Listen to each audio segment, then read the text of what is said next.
In Chinese primary and secondary schools, a rectangular classroom with desks and chairs arranged neatly according to rules.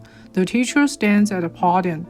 The students sit in fixed seats and listen quietly to the teacher, and the act of education takes place in such a regular space.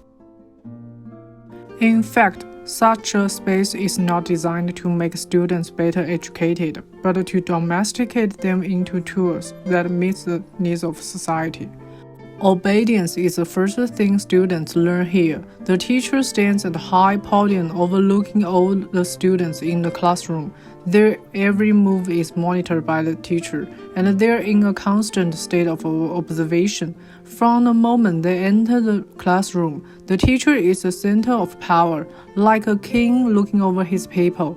In such a spatial relationship, the teacher's power over the students is monitored from the central position, forming an effective management of students, and he is able to achieve oppression without using any means, both mental and physical control.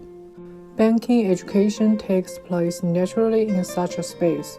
The teacher is like a tower of water on high, pouring a constant stream of knowledge into the heads of the students on a lower level.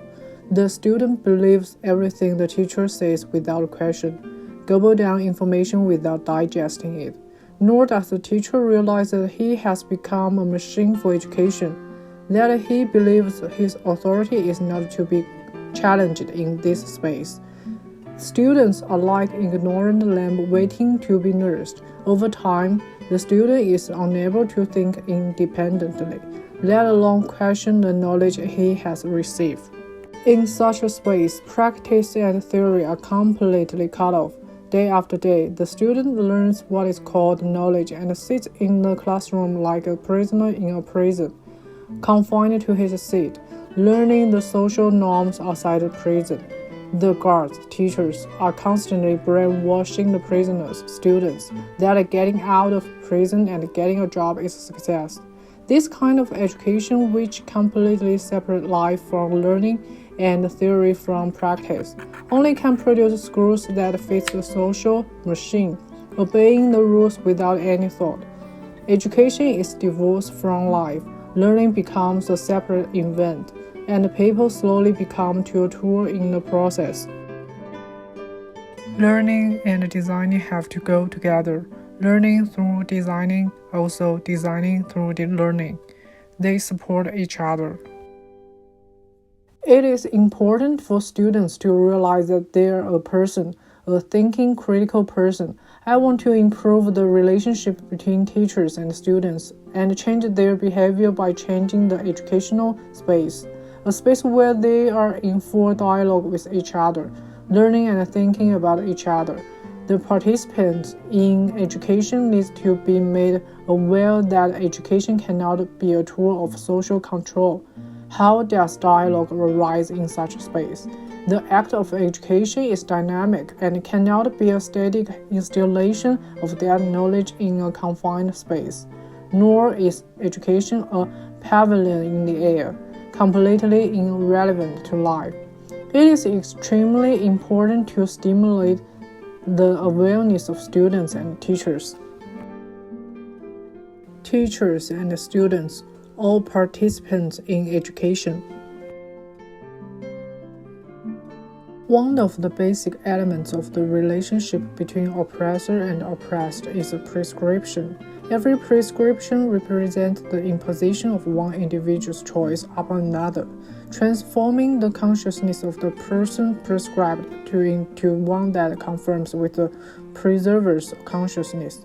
Thus, the behavior of oppressed is a prescribed behavior, following as it does the guidelines of the oppressors. A careful analysis of the teacher-student relationship at any level, inside or outside the school, reveals its fundamentally narrative character. This relationship involves a narrating subject, the teacher, and the patient listening objects, the students. The contents, whether value or empirical dimensions of reality, tend in the process of being narrated to become lifeless and petrified.